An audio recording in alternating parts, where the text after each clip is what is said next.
أهلا وسهلا أصدقائي المطورين.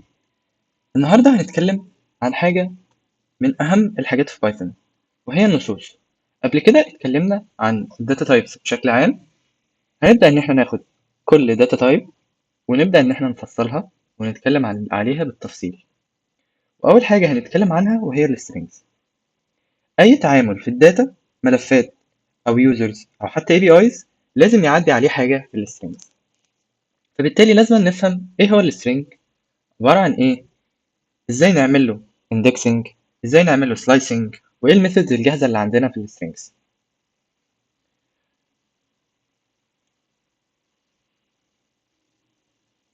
اول حاجه هنتكلم عنها وهو الثلاث حاجات اللي احنا هنقولهم دلوقتي. انت اعتبر نفسك انك انت عايز انك انت تقسم كلمه، او انك انت عايز كلمه غير مفهومه تحولها لكلمه مفهومه. هتيجي وهتبص هتلاقي انك انت عندك مشكله. المشكله هنا انك انت مش عارف ايه الادوات اللي انت تقدر تستعملها، وايه الماتيريال اللي انت تقدر تستعمله عشان تطلع من السترينج حاجه محترمه وكويسه.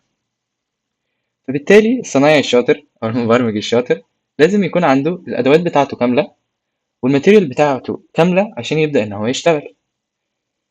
فمن الأدوات بتاعتنا إن إحنا عندنا الإندكسنج والسلايسنج والفانكشنز اللي إحنا هنستعملهم عشان نعمل الترانسفورميشن، أو عشان نحول الحاجة بتاعتنا من شيء غير مفهوم أو رو تكست لشيء مفهوم نقدر إن إحنا نستوعبه ونفهمه.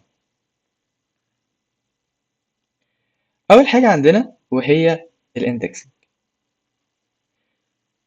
دايما الصنايعي الشاطر بيبقى فاهم المسافات بتاعته كويس، وهو ده الاندكسنج.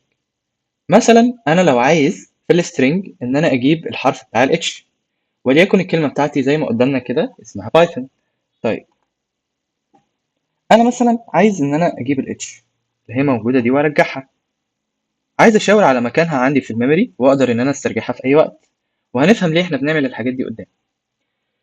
فهيجي عندنا مفهوم اسمه الاندكسنج او الفهرسه. حرفيا هو شبه كاني بشاور على المكان بتاع الحاجه دي او الكاركتر بتاعي هو فين عندي في الميموري. فبالتالي احنا عندنا طريقة في الاندكسنج سهلة وبسيطة جدا.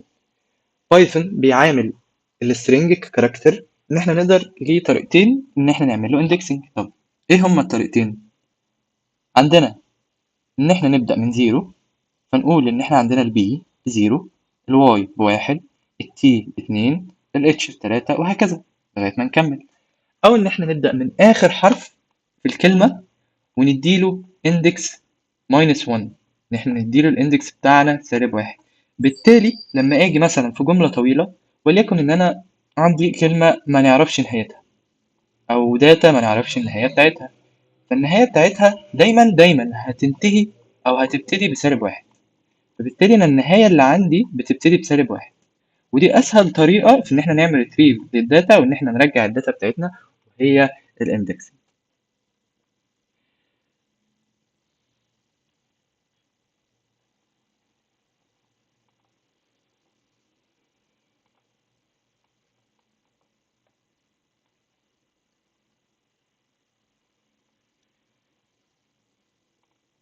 اتكلمنا عن موضوع البوزيتيف اندكسنج والنيجاتيف اندكسنج. طيب نراجع كده سريعا ونبتدي الورشة بتاعتنا بإن احنا نفهم ازاي نعمل بوزيتيف اندكسنج وازاي نعمل نيجاتيف اندكسنج. الورشة بتاعتنا هتبتدي بإن احنا عندنا كلمة. أي صنايعي أو أي حد شغال مبرمج بيبتدي إن هو يسهل المشكلة بتاعته بحيث إن هو يلاقي لها حل في الآخر. فبالتالي لو هي كانت مشكلة كبيرة فبيبتدي إن هو يحللها حاجات صغيرة لغاية ما بيلاقي الحل بتاعها في مكعبات صغيرة جدا. فاحنا عندنا نفس الفكرة في الاندكس. الاندكسنج احنا عندنا نوعين قلنا، البوزيتيف اندكسنج والنيجاتيف اندكسنج. البوزيتيف اندكسنج قلنا ان هو بيحل المشاكل المتعلقه من اول الكلمه. يعني انا لو عندي كلمه وعايز اولها فهستعمل البوزيتيف اندكسنج. طب لو انا عايز كلمه وعايز اخرها هستعمل النيجاتيف اندكسنج. فالنيجاتيف اندكسنج كل وظيفته ان انا لو عندي كلمه غير معروفه زي ما قلنا قبل كده يروح واخد اخر كاركتر عندي ويديله اندكس نيجاتيف 1. فبالتالي نبقى عارفين الكاركتر بتاعنا عباره عن ايه.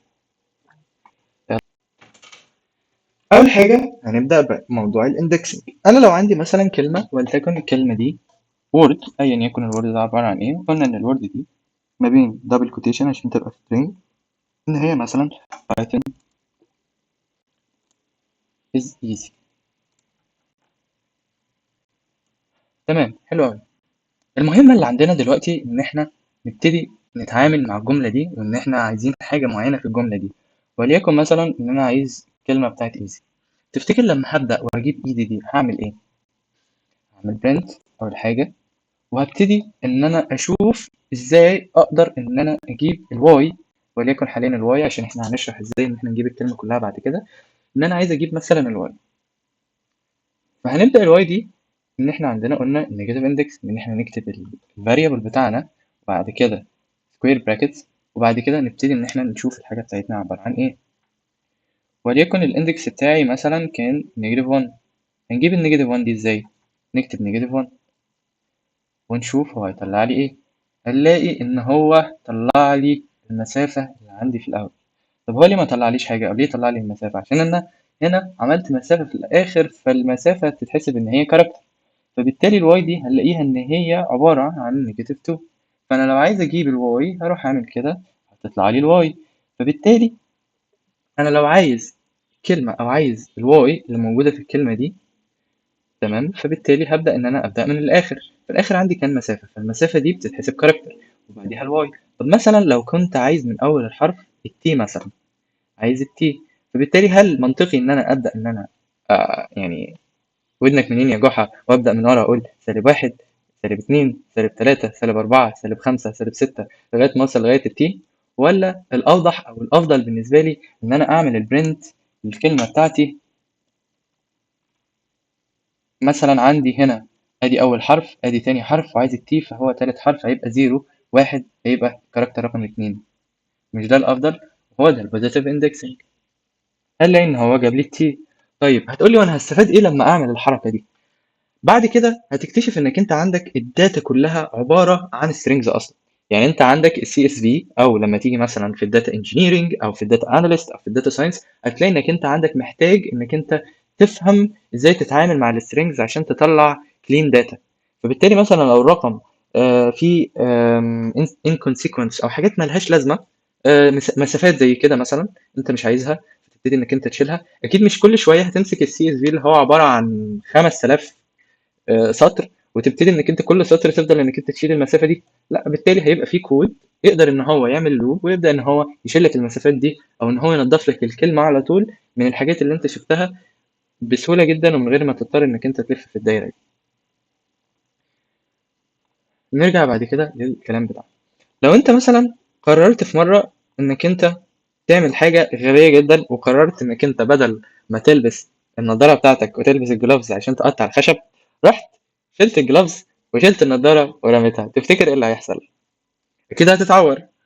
وهنا نفس الفكره، انت عندك من خلال الورشه دي الحاجه اللي ممكن تعمل لك هازارد، هتعمل لك مشكله كبيره او ايرور هيظهر لك في وشك باللون الاحمر كده، هو انك انت تختار اندكس اعلى من الكلمه بتاعتك. هنا قلنا ان احنا عندنا بايثون از ايزي، هنلاقي ان احنا عندنا ادي 4 1 2 3 4 5 6 7 8 9 10 11 12 13 14. لو كتبت هنا مثلا 16، تفتكر ايه اللي هيحصل؟ اكيد هيطلع لي ريز ايرور. طب هو هيطلع لي ايرور ليه؟ عشان هيقول لك الحاجه دي اوت اوف رينج، مش موجوده اصلا. يعني انت عندك جمله هي ما فيهاش بعد كده، يعني الورد دي ما فيهاش بعد كده اصلا كلمات تانية. طب انت ازاي هتجيب الاندكس رقم 16؟ فهو ده الهازارد اللي عندنا، ان هو هيطلع لك اندكس ايرور. الاندكس ايرور ده بيقول لك ان السترنج بتاعك اوت اوف رينج، مش عندك في الرينج بتاعك.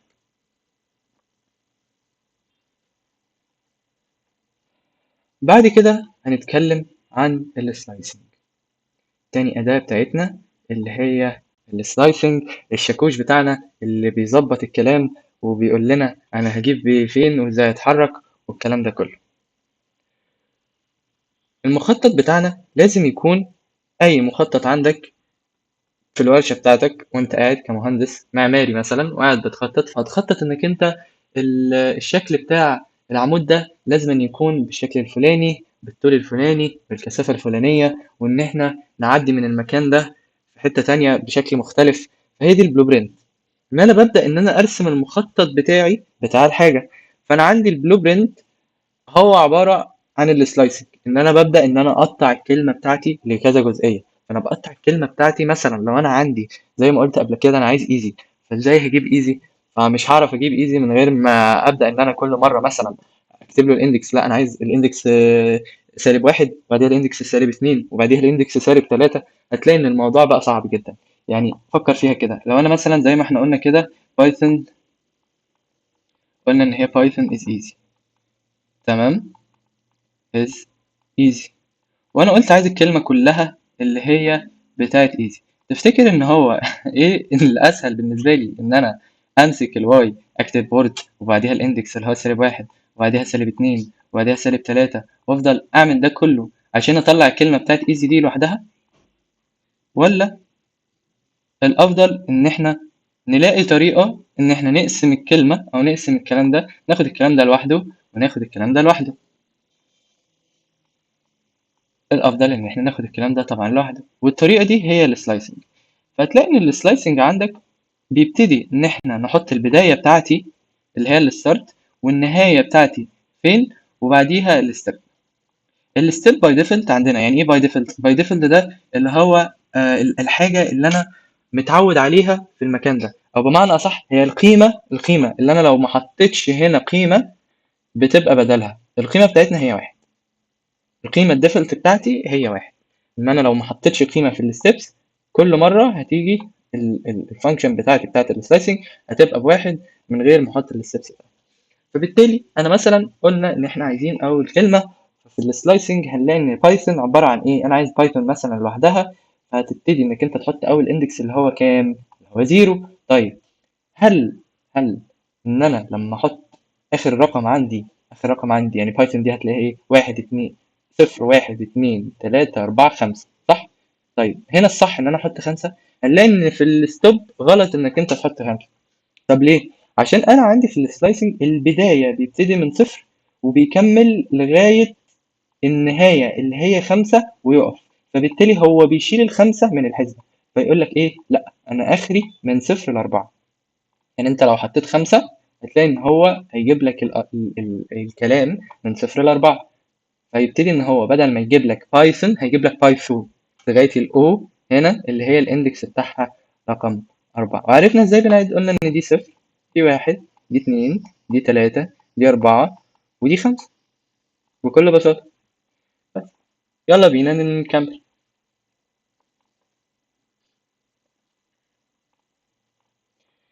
قلنا السلايس. أول حاجة تعالى نعمل كده. لو أنا عندي ادي الوورد بتاعتي وأبدأ إن أنا هعمل لها سلايس. فانا مثلا عايز كلمه بايثون، فبايثون دي احنا قلنا ان احنا لو عايزين كلمه بايثون كامله هنبتدي ان احنا من الصفر لغايه ايه؟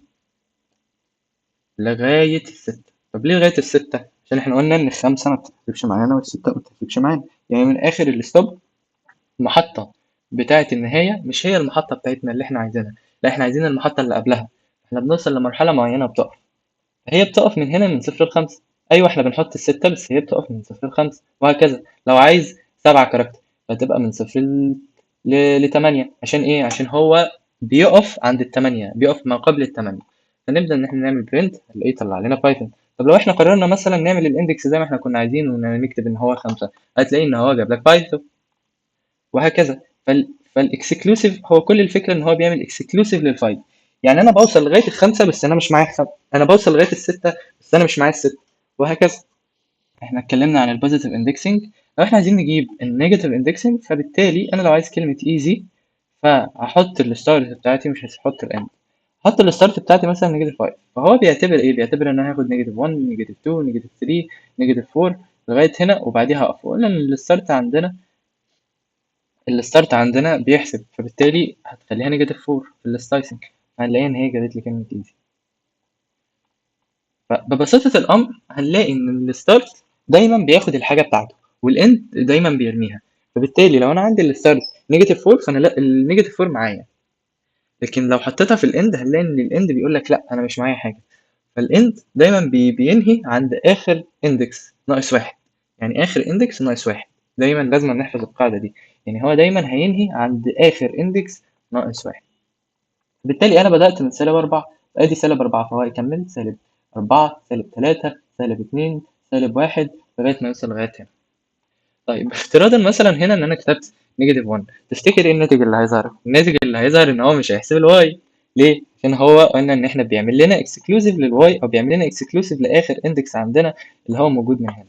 فهو يقول لك ده نيجاتيف 1، طب ماشي وانت حاطته لي في الاند، طب انا ما عنديش اند، خلاص حلو قوي، راح سايب النيجاتيف 1 وهخليني لغايه نيجاتيف 2، وهكذا. وهو ده فكره السلايسنج. تعالوا نرجع بينا للسلايدز.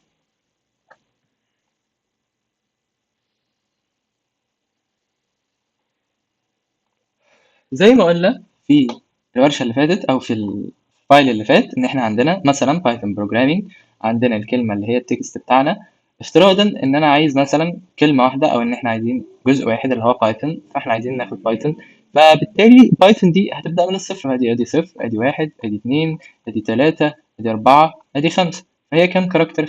خمسة إندكس، زي ما إحنا قلنا بالمسطرة بتاعتنا كده وبالقلم بتاعنا، وهنلاقي إن هي خمسة، صفر، واحد، اتنين، تلاتة، أربعة، خمسة. طيب بعدين عايزين إن إحنا نبدأ إن إحنا ناخد الكلمة دي بس، اللي إحنا نمسك المنشار بتاعنا ونقوم جايين عند بايثون، ونقوم إيه قاطعين الحتة دي. نعملها إزاي؟ ناخد ناخد البداية بتاعتنا اللي هي الصفر، وبعديها قلنا إن النهاية. طيب النهاية بتاعتنا هتكون خمسة ولا هتكون ستة؟ لا هتكون ستة. طب ليه ستة؟ عشان قلنا إن إحنا عندنا آخر إندكس دايما بيتحسب إن هو عشان ناخده معانا ما يتعملوش اكسكلوسيف، أو إن إحنا نشيله من معانا، لازم نزود على الرقم بتاعنا واحد. مثلا لو أنا عايز خمسة فهخليها خمسة زائد واحد اللي هي ستة، وهكذا. طيب لو انا مثلا في حاله ان انا مش عايز اكتب الزيرو وعايز اخليها كلين اكتر، او ان انا اخليها شكلها احلى، فعادي بشيل الزيرو.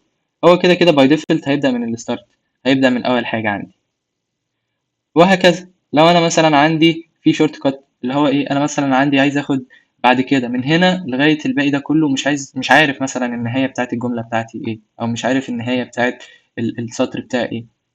فبالتالي هبدأ من الكاركتر اللي أنا عارفه، اللي هو أنا مثلا عارف إن البداية بتاعت بروجرامنج هتكون 7، الاندكس بتاع 7، عشان احنا عندنا مسافة وقلنا المسافة دي بنحسبها اندكس. فخلاص أنا عندي الاندكس بتاعي 7، هو دي البداية بتاعتي. طيب وهخلي النهاية فاضية فهو هيكمل على طول. بس هي دي الفكرة بتاعت السلايسنج تكنيك في الحتة دي، وهي ده اللي احنا قلناه عندنا كمان في الفايل. طيب بعد كده هنتكلم بقى بعد كده في السلايسنج في نقطة تانية. طيب ايه هي اللي في السلايسنج، ايه هي النقطة التانية اللي احنا هنتكلم عنها؟ الستيب. مثال، نمسح الكلام اللي مفيش. لو انا مثلا عملت كده تفتكروا ايه اللي هيحصل؟ لو انا عملت كده هيجيب لي الكلمه كلها او الورد كله من اولها لاخرها، عشان هو بيعتبر ان الصفر ان انا عندي مفيش ستارت مفيش نهايه، فخلاص هيجيبها لي كلها. يعني انا ما عنديش سلايسنج اصلا، فهو هيعمل سلايس ليه؟ هيروح حاطط هنا الصفر، وهيروح حاطط هنا اخر حاجه، اخر كاركتر عندي زائد واحد. طيب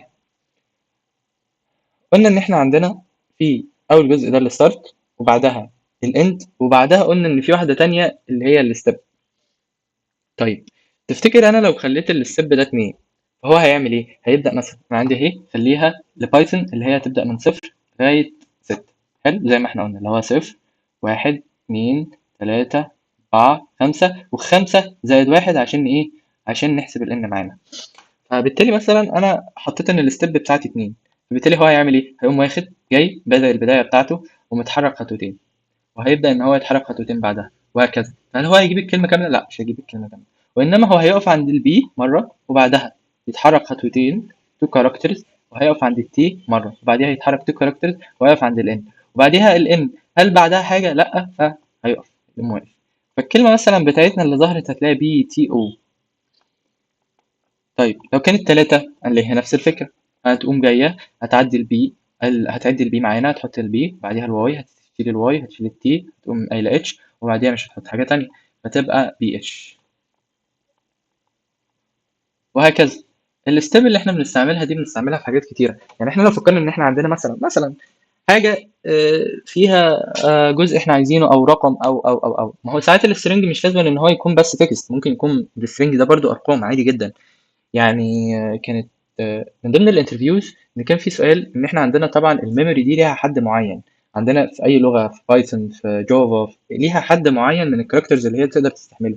يعني مثلا انا لو عندي وورد وكلمه فيها انتجر، الانتجر ده وليكن مثلا مكون من 10 تريليون رقم، فبالتالي ال 10 تريليون رقم ده هتلاقي ان الانتجر بتاعي هو في حاله ان هو انتجر، هتلاقي ان هو بيقول لك اوت اوف رينج، وانا مش عندي اصلا ان انا اقدر احجز لك مكان في الميموري بالشكل ده. لكن لو انت حطيته كسترنج هتلاقي لا، هتلاقيه اشتغل.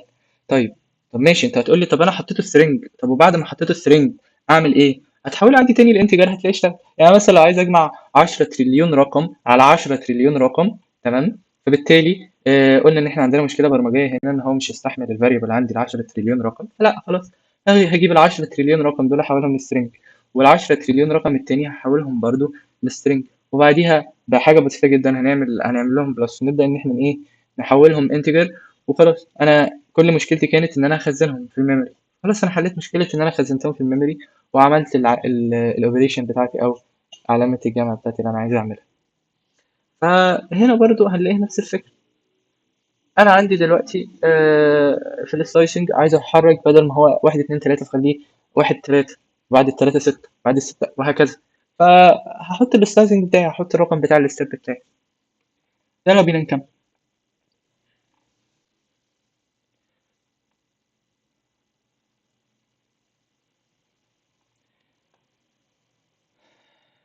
دلوقتي هنبدأ بقى بعد كده بالترانسفورمينج بتاعة السترنج عندنا بميثودز معينة. طيب، ايه هي الميثود دي؟ احنا عندنا ممكن نعمل manipulation، كيس manipulation. يعني ايه كيس manipulation؟ يعني ان احنا نحول الكلمة عندي من مثلا من ايه كابيتال لايه سمول. ان احنا كلمة عايزين ان احنا بدل ما نفضل ان احنا اول حرف منها كابيتال، فلا احنا عايزين اول حرف كابيتال من كل كلمة. او احنا مثلا عايزين بدل ما هي كده الكلام كله سمول، لا انا عايز كله كابيتال، وهكذا. فبالتالي من ضمن التلاعب بالكلام ان احنا بنحول الجملة بتاعتنا كيس manipulation، ان احنا بنغير الليتر كيس من ايه مثلا ايه كابيتال لاسمول. طيب وبعدين، ان احنا برضو في حاجات زي ما قلنا كليننج وتايدنج، ان احنا في حاجات كاركترز مش عايزينها، مثلا زي السبيس في اماكن معينه انا مش عايز نقط مثلا زياده، ممكن يبقى كوماز زياده، فانا عايز اشيل الحاجات دي. فاقدر برضو من خلال الميثود ان احنا نعرف، او ان احنا بمعنى اصح ان احنا نغير الطريقه بتاعتنا. طب هي بتتعمل ازاي؟ بكتب مثلا زي ما احنا قلنا قبل كده ان احنا حاجزين وورد. طيب، وبعد ما ان احنا نحجز وورد نكتب الوورد وبعديها دوت، وبعديها الميثود اللي احنا عايزين نعملها، او الحاجه اللي احنا عايزين نعملها. وليكن زي الحلقات اللي فاتت كنا مثلا بنتكلم على جوين، هتبقى وورد دوت جوين مثلا، مثال صغير يعني. بعد كده هنتكلم عن السيرش ريبليس، ان انا عندي مثلا لو في كلمه كبيره جدا جدا، وعايز ان انا ادور على كلمه معينه واستبدلها بشيء معين مختلف، فبالتالي برضو بتساعدني في ان احنا بنعمل سيرش ريبليس. وبرضو زي ما احنا قلنا ان هي بتساعدني في السبليتنج، ان انا بقطع الكلمه او ان انا بجمعها مع بعض. فكل ده هنشوفه في في السلايدز اللي جايه، هنشوف بقى كل حاجه بتعمل ايه، يعني الكيس مانيبيوليشن ازاي بنعملها، الكلين ازاي بنعمله، الريبليس ازاي بنعمله، الجوين والسبليت ازاي ان احنا نقدر نعمل.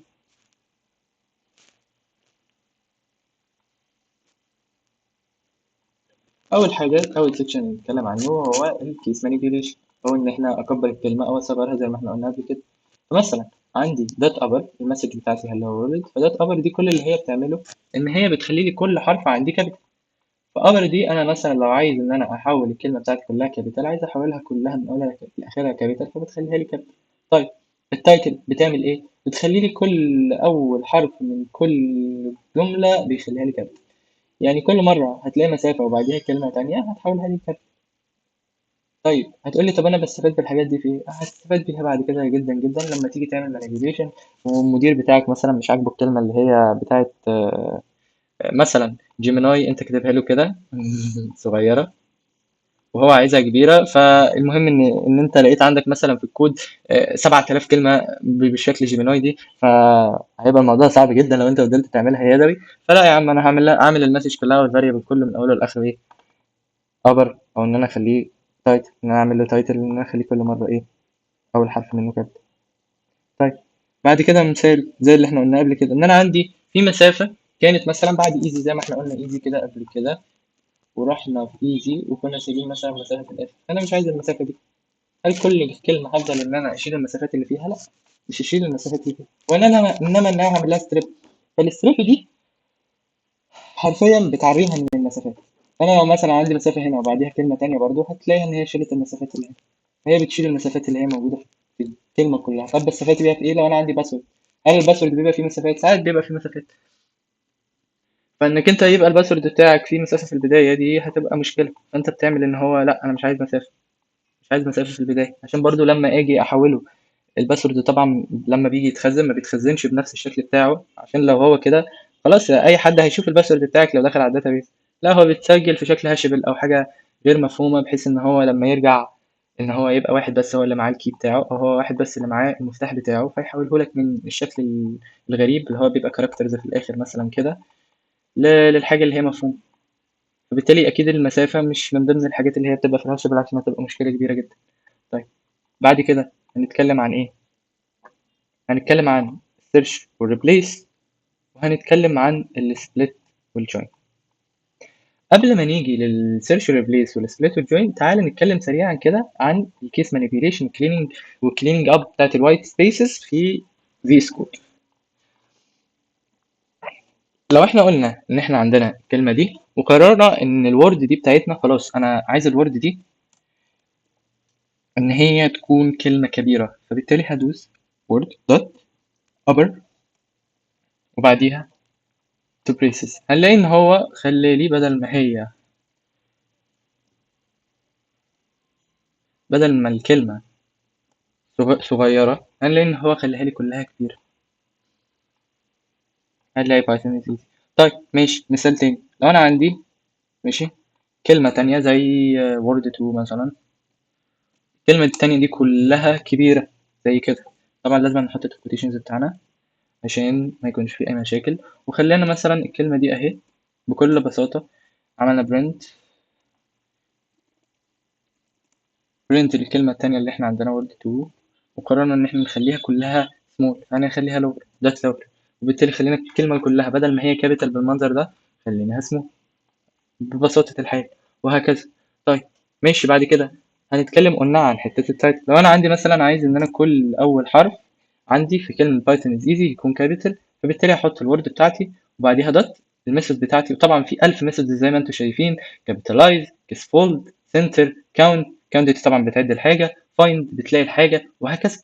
إذ نميريك يعني هيديك هو يعني حاجة الورد دي مثلا نميريك ولا لأ، يعني إن هي أرقام ولا لأ، وهكذا.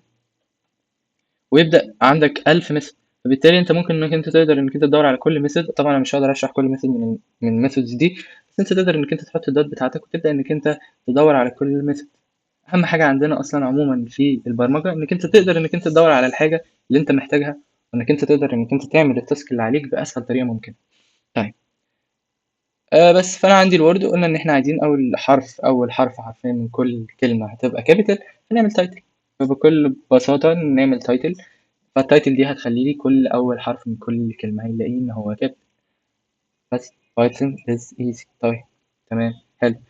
آه بس هي دي الحتة اللي هي بتاعت upper and lower والتايتل. طيب بعد كده الحاجة التانية اللي احنا اتكلمنا عنها اللي هو الجزء بتاع الستريب، اللي أنا مثلا مش عايز مسافات.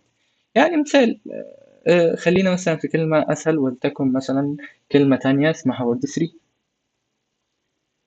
وورد 3 دي احنا مثلا عايزين ان هي ما يبقاش فيها مسافات، وليكن ان هي فيها مسافه كده كبيره في الاول، وبعديها ايا يكن كلمه مثلا ام سي جي يعني مسج مثلا ومسافه تانية، واحنا عايزين مثلا الكلمه دي وما يكونش فيها مسافات عشان المسافات دي هتبوظ الشكل بتاعي.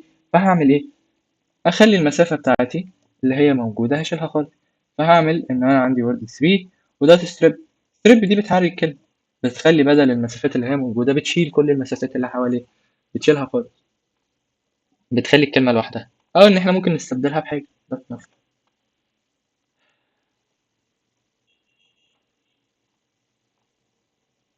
تحط لي مسافة وتسيبها عادي، وهكذا. فهي دي فكرة الستريب. إحنا لو عايزين نعرف كل ميثود عندك، لو عايز تعرف لو عايز تعرف كل ميثود عندك، فبالتالي أنت تقدر إنك أنت عادي من خلال التيرمينال عندك أو من خلال الفايل كود عندك، إنك أنت تبدأ إنك أنت تعمل هوفر على الكلمة، أو إنك أنت تحط بس الماوس عليها كده وتقرا هي بتتكلم عن إيه أو بتعمل إيه.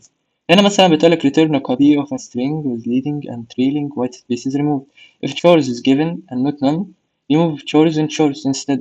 يعني بيقولك إن أنا برجع حاجة من السترنج، كوبي من السترنج ده، بس من غير الإيه، من غير المسافات اللي حواليه. بس هي دي فكرة السترنج. وفي ميثودز كتيرة تانية تقدر انك انت تحاول عنها وتدور عنها.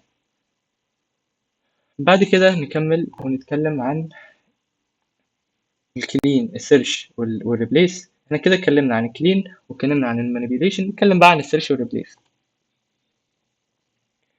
السيرش والريبليس، احنا لو لاحظت في اللقطة اللي فاتت هتلاقي ان احنا كنا بندور على حاجتين كانوا موجودين عندنا، ان هو ريبليس وفايند. انا عندي ريبليس وعندي فايند. ريبليس دي ان انا ابدل كلمه بكلمه، فبالتالي بدل ما انا اي لايك جافا، لا انا عايز اخليها مثلا بايثون في كل الكلام اللي عندي فريز كامله او كبيره، فخلاص اخليها بايثون بخلال ان انا احط الكلمه اللي انا عايز ابدلها اللي هي موجوده والكلمه التانيه وخلاص. تمام، حلو قوي. طيب الفريز بقى، الفريز التاني لو انا عايز الاقيها مثلا لايك، لو انا عايز الاقي كلمه لايك ومش عايز ان انا افضل احسب الاندكس بتاعها، فاقول 0 و1 و2 و3 وبعديها ادور على مكان، لا مثلا عايز الاقي الاندكس بتاعتي على طول، ادوس على find، اجيب find دوت find، على طول هيجيب لي اول اندكس عندي في الكلمه، هيجيب لي اول ال او الاي او الكي وهكذا، لو انا عايز اي كلمه من الكلمات اللي هي موجوده. فهي دي الفكره ببساطه. فانا مثال صغير، ان انا عندي كلام كتير جدا مثلا في باراجراف او في وورد او وقررت ان انا مثلا عايز ان انا في كلمه معينه مضايقاني مثلا، فانا عايز اشيلها من كل الحاجات دي، من كل الرسم ده. فالناس متعوده ان هي تعملها يدوي، لا انا مش هعملها يدوي، انا هحطها كلها جوه فاريبل، مثلا فريز هنا احطها جوه فاريبل، وبعديها هعمل ريبليس لكل كلمه موجوده مش عاجباني بكلمه تانية اللي هي عاجباني، وهكذا. ده مثال عملي عليه. بعد كده هنتكلم عن السبليت والجوين. السبليت والجوين احنا اتكلمنا عليهم قبل كده برضو بشكل بسيط. فكرة السبليت هي بتحولها لي بمعنى أصح بتحولها لي على طول لليست، ومن الليست دي بتبتدي إن هي برضو جوين تروح مجمعها، يعني جمع الكلام ده بشكل معين. فمثال، أنا عندي مثلا بايثون وكودينج وتبس بالطريقة دي، هنلاقي إن الطريقة دي حاجة اسمها السي اس في، اللي هي برضو الشكل بتاع الإكسل عادي، يعني كأنك أنت بتعمل تيبل، أهو ده الشكل بتاع الإكسل بتاعك. طيب تمام، حلو، ده الشكل بتاع الاكسل بتاعي. طيب انا مثلا عايز ان انا اخد الكلام كله ده واخليه شيء ليه معنى، او اعمل عليه حاجه معينه، زي مثلا ما هو عامل هنا ان انا احط ما بينهم مثلا علامات زي كده، فبالتالي بعمل سبليت. ايه السبليت؟ ان انا مثلا بعد كل كوما باخد كلمه، فبالتالي انا عندي بايثون، فبقى عندي بايثون، باخد البايثون بعد كده الكوما، الكوما دي بشيلها، تمام، وبحط الكلمه على طول في ايه، في ليست، دي تبقى الاندكس مثلا بتاعتها زيرو، وهكذا. باخد الليست، بحط الكلمه كلمه في ليست عندي، وبعد ما بعمل السبليت باخد الليست تاجز بتاعتي او التاجز اللي انا حولتها لشويه كلام صغير اهو، او ان انا قسمتها وبعمل عليها عمليه. ايه هي العمليه؟ جوين. ده المثال اللي موجود مثلا ان احنا نعمل عليها جوين في ان احنا بنجمعها، او ان احنا نسيبها كده ونستعمل كل كلمه في شيء معين بعد كده في الايه، في الداتا مانيبيوليشن، وده هنتكلم عليه بعد كده في حاجه اسمها الداتا مانيبيوليشن، عشان احنا في التراك اللي جاي اللي هو داتا ساينس او داتا انجينير. بس بكل بساطة هتمسك الحاجة اللي عندك، تعمل لها، تقسمها، كل اللي هياخد عندك في السبليت من عند علامة الكومة. طب لو عندي مسافة أحط عادي مسافة، هياخد من عند أول مسافة. طب لو عندي حاجة تانية هيبدأ من عند الحاجة التانية وهكذا، ويبدأ إن هو ياخد حاجة حاجة ويعمل معاها سبليت بالعلامة دي. يلا بينا نعملها في الفايل بتاعنا. لو أنا عندي مثلا كلمة زي اللي هو كتبها وورد فور مثلا، كلمة رابعة، طيب دي فيها إيه؟ فيها مثلا I am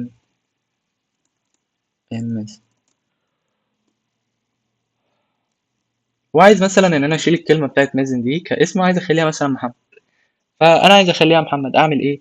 هعمل البرنت بتاعتي عشان تظهر عندي هنا في الكونسول، وبعد كده ابدا ان انا عشان تظهر عندي في التيرمينال هنا، مش كونسول او يعني هنا فكره ان هو التيرمينال عندي، وممكن برضه هو يعني فكره الكونسول فكره التيرمينال واحده يعني في كل العموم، بس الكونسول دي هتلاقي ان انت عندك في جافا سكريبت مش هنا.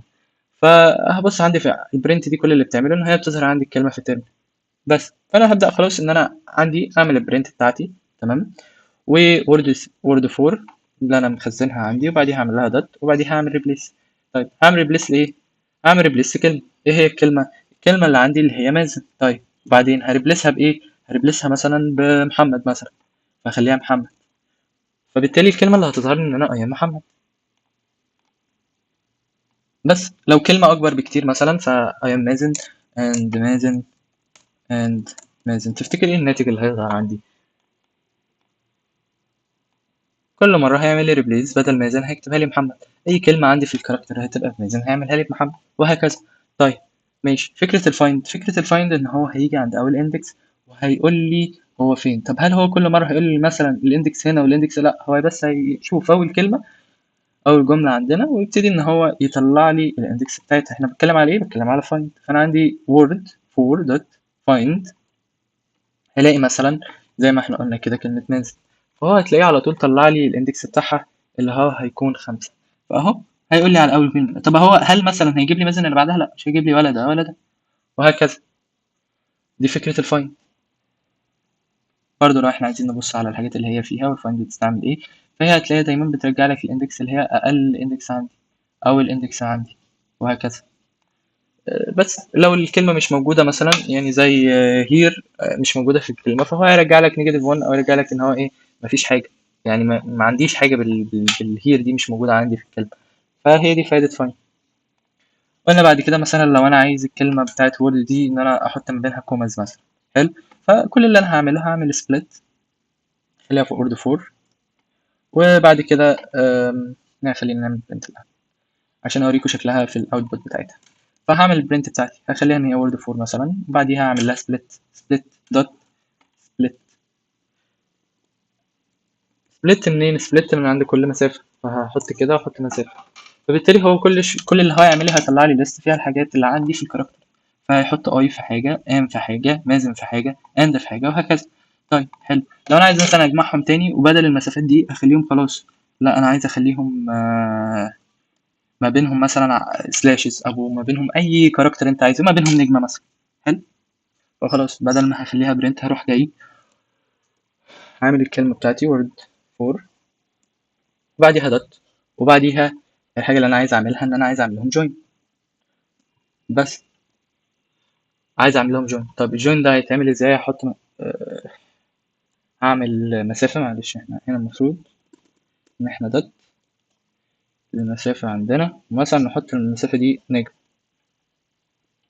نحط نجم، ونحط الوورد word for اللي احنا هنعمل لها join عندنا. بس فبالتالي نشوف هنلاقي إن هو عمل لي ما بين كل حاجة نجم زي ما أنا عايز. word for طلع لي ادي الكلمة بتاعتي، طلع لي الحاجة، طلعها لي ما بين كل الجزء فيها انا عايز اجمعه نجم. طيب تفتكر هو عمل كده ليه؟ عشان هو حط لي كل حرف جوين لوحدها. احنا استعملناها على وورد دي، ما استعملناهاش على السبليت. فلو قررت ان انا احطها في variable تاني، وليكن مثلا control copy دي، احطها مثلا في word 5 equal الكلام الحلو بتاعنا ده، هنلاقي ان word 5 هنا ما بين كل كلمة طلعت عندنا هنا، نلاقي ما بينها نجم بدل ما بين كل حرف. عشان ببساطة join دي بتاخد الكلمة وبتبتدي إن هي تحط كل كاركتر عندي بتحطه في إيه؟ كل كاركتر بتحطه في كل كاركتر بتحطه في list، كل كاركتر بتحطه في list. فjoin كل وظيفتها لو أنا بصيت عليها، فهلاقي إن هي ببساطة في أول مرة خلت كل حرف، أو كل حرف جنبه نجمة، كل حرف جنبه نجمة، كل كاركتر جنبه نجمة، عشان اعتبرت إن أنا عندي كل ده عبارة عن كل كاركتر عبارة عن list، كل كاركتر عبارة عن حاجة index جوه الليست. بس هي دي الفكرة اللي عندي. طيب نكمل. في بعد كده بقى هنتكلم عن شوية حاجات زي اللي هي عبارة عن ال global functions. ال global functions دي ببساطة الأمر هنلاقي إن إحنا عندنا مثلا اللينس ده بيعرفني الشكل بتاع السترنج ده عبارة عن كام كاركتر أو كام اندكس. فلو أنا مش عارف الاندكس بتاعتي، فلينس هتعرفني هو كام اندكس. طيب وبعدين الأورد والتشور. طيب الأورد هتطلع لي لو أنا عندي مثلا كاركتر وعايز اليونيكود بتاعتي، فاليونيكود مثلا بتاع الايه هيبقى 65، فهو هيحوله لي 65. طب والتشار هيحول لي من ده لده. طب انا هستفاد في ايه؟ ان انا عندي اصلا اي ماشين بتتعامل مع اليونيكود ما بتتعاملش مع التشار. يعني هي في الاخر وفي الاول اصلا كده كده كل الاحوال بتحول لك الحروف دي، بتحولها لك ليونيكود، وبترجع اليونيكود ده كل مره. فبالتالي في احوال مثلا زي اللغه العربيه، في اللغات، في احوال اللغات انا مثلا عايز اغير كاركتر معين، او ان انا اعمل كليننج على كاركتر معين، فبالتالي لازم ان اليونيكود بتاعي يكون بشكل معين. بس كده. دلوقتي بقى هنتكلم عن البروجكت، والبروجكت ده هيكون ليكوا تحاولوا انكم انتوا تعملوه. ان انا مثلا عندي رو داتا، ادي الرو داتا بتاعتي. الهدف بتاعي ان انا اشيل السبيسز، وبعد ما اشيل السبيسز اعمل ستاندر للفايل اكستنشن. عايز اخليه كله لور كيس، مش عايزه ابر كيس بالشكل ده. عايز ان انا اعمل اكستراكت للاير، فان انا عايز اصلا الاير لوحدها. وبس، هو ده اللي احنا هنعمله. هديكوا دقيقتين، وخلال الدقيقتين دول حاولوا انكم انتم تعملوا، توقف الفيديو وتحاول انك انت تعمل الكلام ده، وبعديها هنبص على السوليوشن سوا. هو ده الحل بتاعنا. أول حاجة إحنا قلنا إن إحنا عايزين نعمل clean، إن إحنا نعمل أول حاجة هنستعمل الstrip عشان نشيل كل الحاجات اللي هي موجودة عندي. raw data اللي موجودة عندي، الvariable اللي موجودة عندي هنعمل له strip، وبعديها هنعمل له نغير الكلام capital to small. بعد كده عايزين أول 4 كاركتر، أو عايزين التاريخ بتاعنا اللي هو الyear، اللي هو 2023. هعمل السلايس بتاعتي ان انا خلاص الير ايكوال كلين، واحط الكاركتر بتاعي عمل سلايسنج من اول الصفر لغايه الاربعه. بعد كده الفاينل اكسبشن او الفاينل انسبكشن بتاعي ان انا مثلا اخلي اسال اذا كان هو بي دي اف ولا لا. فهعمل الكليم بتاعي end with دوت بي دي اف ولا لا، هل هو منتهي بي دي اف ولا لا. يعني مثلا عندي اهو، هل هو اخره دوت بي دي اف ولا لا. فبالتالي عشان اشوف اذا كان هو بي دي اف فايل ولا اكسل ولا ايا يكن، فهبص بس على اخر حاجه اللي هو الباث بتاعي، هل هو التايب بتاع الفايل عندي بي دي اف ولا هو مثلا سي اس في، ولا هو مثلا اي حاجه تانية. هنقدر ان احنا نعمل ده عن طريق end with function او method بتاعت end with، وهكتب النقطه .pdf عشان اشوف اذا كانت اخرها pdf ولا لا. بالتالي هطبع بقى اخر حاجه انا عايزها print مثلا، وبعديها الفورميت function اللي احنا اتكلمنا عليها قبل كده year، ما بين المسافه الير بتاعتي اللي انا جبتها من الكليننج من السلايسنج هنا. بعد كده هل هو بي دي اف، فيقول لي true او false. وبكده تكون نهينا آخر حاجة، واتعلمنا كل الحاجات اللي احنا نقدر نتعلمها في السترينجز. وطبعا في ميثودز كتيرة للسترينج نقدر ان احنا نتعلمها، تقدر انك انت تبص عليها علمتك ازاي تبص عليها، وازاي انك انت تعرف تكتب ده جنب الكلمة، وبعدها تبدأ انك انت ايه تشتغل عليها. عرفنا اتكلمنا عن الابر اللور التايتل، وعرفنا هما بيعملوا ايه اللي هو التشينج، ان هما بيعملوا تشينج للكيسز بتاعتي، او ان هما بيغيروا الشكل بتاعي عامل ازاي. اتكلمنا عن الستريب، وان هو بيشيل الوايت سبيسز او بيشيل المسافات. اتكلمنا عن الريبليس، ان هو بيغير الكلمه الاولى بالكلمه الثانيه. اتكلمنا عن السبليت اللي هو بيعمل بريك لكل كلمه عندي الليست. واتكلمنا عن الجوين اللي هي بتجمع لي الليست تاني بشكل معين. واتكلمنا عن الاندكسنج وازاي هو بيشتغل. واتكلمنا عن السلايسنج وازاي هو بيشتغل. واتكلمنا عن اللينس او ال LEN ميثود اللي هي بتجيب لي الكاونت او عدد الكاركترز اللي موجوده عندي. لو عجبك الفيديو تقدر انك انت تدوس على اللايك وتعمل اشتراك للقناه وتفعل زر الجرس. لو عندكم اي سؤال تقدر انك انت تسيبه في التعليقات.